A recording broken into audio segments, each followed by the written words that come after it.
Assalamualaikum warahmatullahi wabarakatuh. Bismillah, wassalatu wassalamu ala rasulillah.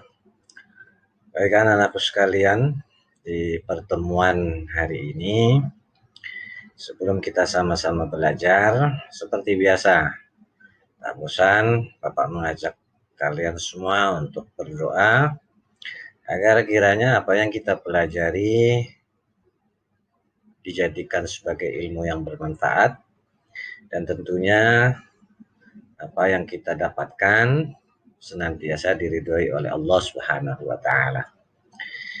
Bismillahirrahmanirrahim.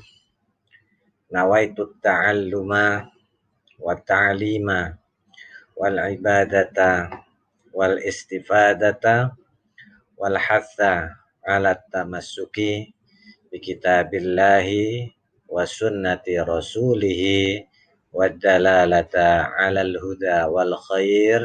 Amin ya rabbal alamin. Masih melanjutkan pertemuan pada minggu lalu, masih membahas tentang fi'il amar, ya, fi'il amr atau kata kerja perintah. Ini yang akan masih kita bahas, fi'il amr, kata kerja perintah yang minggu lalu sudah kalian kenali, ya. Nah, seperti yang minggu lalu disampaikan, fi'il amr itu adalah kata kerja perintah atau bentuk sebuah permohonan. Biasanya kalau perintah itu untuk yang ada di bawah strukturnya. Kalau permohonan berarti ke atas, tapi sama-sama itu adalah bentuk perintah. Ya, untuk mengerjakan sesuatu pekerjaan. Jadi cuma kalau di bahasa Indonesia itu biasanya seorang jenderal akan memerintahkan atau presiden akan memerintahkan kepada para menterinya. Intinya itu perintah. Pak Menteri memohon kepada presiden untuk mengeluarkan peraturan misalnya. Nah, itu berarti sama bentuk perintah, cuma kalau perintah itu dari atas ke bawah, kalau permohonan itu dari bawah ke atas. Atau kalau dalam Al-Quran itu misalnya Allah memerintahkan kita untuk sholat. Nah, kalau kita memohon kepada Allah, yang intinya sama-sama, bentuknya adalah fi'il amr. Nah, fi'il amr adalah mabni selamanya, sama seperti fi'il madhi juga mabni. Maksudnya mabni itu jadi harokat-harokatnya itu tidak dapat berubah. Seperti di sini. Fi'il mabni adalah kata kerja yang harokat akhirnya tidak dapat berubah. Jadi sama fi'il amr dengan fi'il madhi itu mabni. Selamanya harokat terakhir fa'ala, ya udah nggak ada fa'alu, kecuali itu ada tambahan domir. Tapi kalau fa'ala ya fa'ala, khoroja khoroja, nggak ada khoroju, nggak ada khoroji, ya khoroja ya khoroja, dia belakangnya harus fathah. Ya, sama fi'il amr pun sama. Ukhruj akhirnya sukun ya sukun, itu aja. Biasanya fi'il madhi itu mabninya pada fathah, kalau fi'il amr itu mabninya pada sukun. Ya. Nah, untuk fi'il madhinya yang terdiri dari 3 huruf, huruf awalnya menggunakan hamzah wasol. Ya. Nah, di sini dapat dicontohkan. Yang kemarin sudah dijelaskan. Misalnya ada kata kataba. Kataba itu kan terdiri dari 3 huruf. Kaf, ta, dan ba. Maka fi'il amrnya menggunakan hamzah wasol, yaitu uktub. Uktub. Ini hamzah wasol. Ya, ini fi'ilnya 3 huruf. Sedangkan fi'il madhinya yang terdiri dari 4 huruf, nah fi'il itu, kata kerja itu disebut dengan fi'il sulasi. Ada fi'il sulasi mujarrad, ada fi'il sulasi mazid. Fi'il sulasi mujarrad ya udah dia tetap 3 huruf. Ya, selamanya 3 huruf. Kalau mazid itu nanti bisa ditambahkan menjadi misalnya kata ghafaro, bisa jadi nanti istaghfaro. Ya. Kharaja bisa jadi akhraja. ya itu bisa ditambah. Jadi nanti ada fiil sulasi, fiil 3 huruf, ada fiil rubai, fiil 4 huruf, ada fiil khumasi, ada fiil 5 huruf, ada fiilun sudasi, ada fiil yang 6 huruf. Nah, kalau fiil madinya terdiri dari 4 huruf, yaitu berarti fiil rubai, ya katanya itu fiil mudhari'nya, apa fiil madinya ada terdiri dari 4 huruf bukan 3 huruf, maka huruf awalnya menggunakan hamzah qatha. Contoh akhroja, ini 4 huruf. Ini fiil madi, akhroja. Ya, akhroja. Fiil madi yang terdiri dari 4 huruf, ya 1, 2, 3, 4. Kalau ini 1, 2, 3, maka fiil amarnya menggunakan hamzah qatha. Akhrij. Ya, di sini akhrij. Nah, kalau ini kan hamzahnya wasol, ditambahin. Kalau ini sudah masuk, tidak ditambah lagi, bukan akhrij, enggak. Tentunya ada sedikit pertanyaan, apa itu hamzah wasol dan hamzah qatha, walaupun sudah ada. Apakah ada kaidahnya? Mari kita lihat. Untuk fi'il madi yang terdiri dari 3 huruf, huruf awalnya menggunakan hamzah wasol. Nah, ini hamzah wasol dan hamzah qatha. Ini penjelasannya seperti ini ya, yang tadi.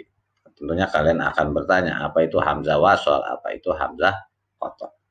Hamzah qatha adalah hamzah yang berada di awal setiap isim, kecuali ibnu, ibnah, dan ismun. Misalnya di sini di awal setiap isim, Ahmad. Ya, Ahmad ini adalah hamzah qatha. Udah tetap dia di sini. Ya. Di awal fi'il madi yang 3 huruf. Ya. Akala. Di sini udah nih. Ini dia bukan kala doang, tetapi memang akala kata dasarnya. Di awal fi'il madi yang 4 huruf tadi yang dijelaskan, akhroja. Di awal fi'il mudhari domir ana. Nah, ini adrusu. Kalau sini kan fathah tuh. Karena apa? Fi'il madi itu mabni alal fathi, selamanya fathah. Nah, kalau fi'il mudhari mabni ala dhammah, selamanya di sini didomahin. Kecuali ada tambahan di depannya, ya. Dia bisa berubah, bukan mabni jadinya. Di awal fi'il mudhari domirnya domir ana. Ini a-nya adrusu. Dan di awal huruf atau partikel ini an, misalnya ila, itu juga merupakan hamzah al-qatha.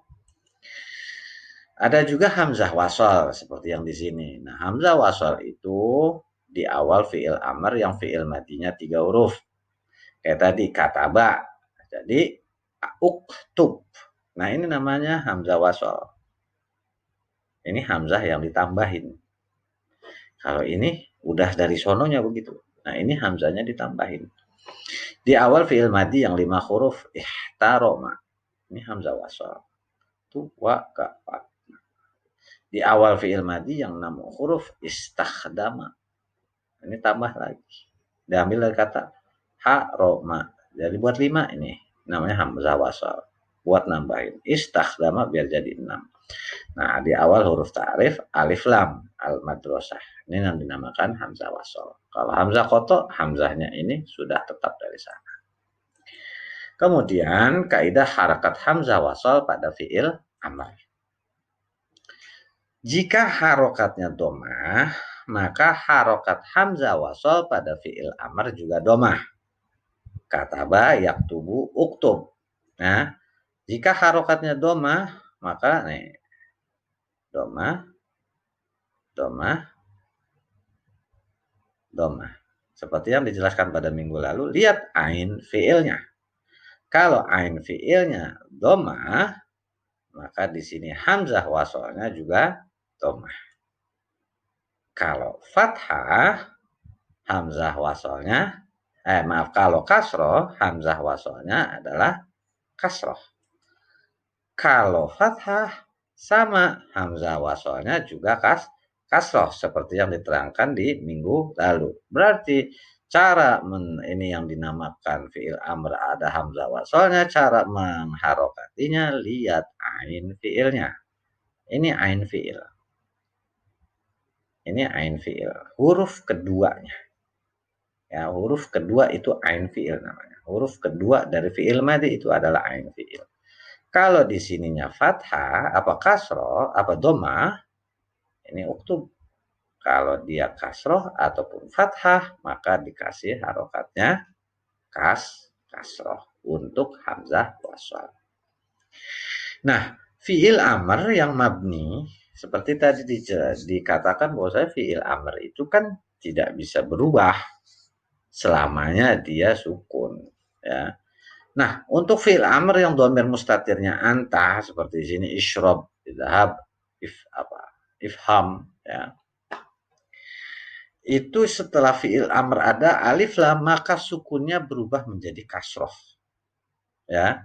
Ketika di sini isyrab, ya, kalau pengen ditambahin misalnya ada alif lam, kopi itu al-qohwah. Ini kan ada alif lam. Maka nggak berubah nggak menjadi isyrab al-qohwah. Tidak. Ya. Tetapi ini dirubah khusus untuk fi'il amr mabninya di atas sukun adalah fi'il amr yang dhamir mustatirnya anta. Nah, di sini isyrabil qohwah. Jadi kalau ada alif lam itu bisa dirubah. Jadi nggak harus dia isyrab al-qohwah, tetapi menjadi isyrabil qohwah. Ya. Setelah ini kalian kerjakan evaluasi. Adapun passwordnya adalah Sulati. TSULATSI. Sulati. Mungkin ini saja yang bisa Bapak sampaikan di kesempatan kali ini. Seperti biasa, yang perlu Bapak ingatkan adalah untuk sama-sama jaga diri, jaga kesehatan, tetap patuhi protokol kesehatan yang telah ditetapkan, dan tentunya ingat selalu 3 hal: sholat, jujur dan bertanggung jawab, dan tentunya berbakti kepada kedua orang tua, baik itu senantiasa membantunya dan juga senantiasa mendoakan keduanya, dan tentunya jangan membuat marah ataupun membuat kesal kedua orang tua kita. Itu saja yang perlu Bapak sampaikan. Kita akhiri dengan kafaratul majlis. Subhanakallahumma wa bihamdika asyhadu an la ilaha illa anta astaghfiruka wa atubu ilaik. Wassalamualaikum warahmatullahi wabarakatuh.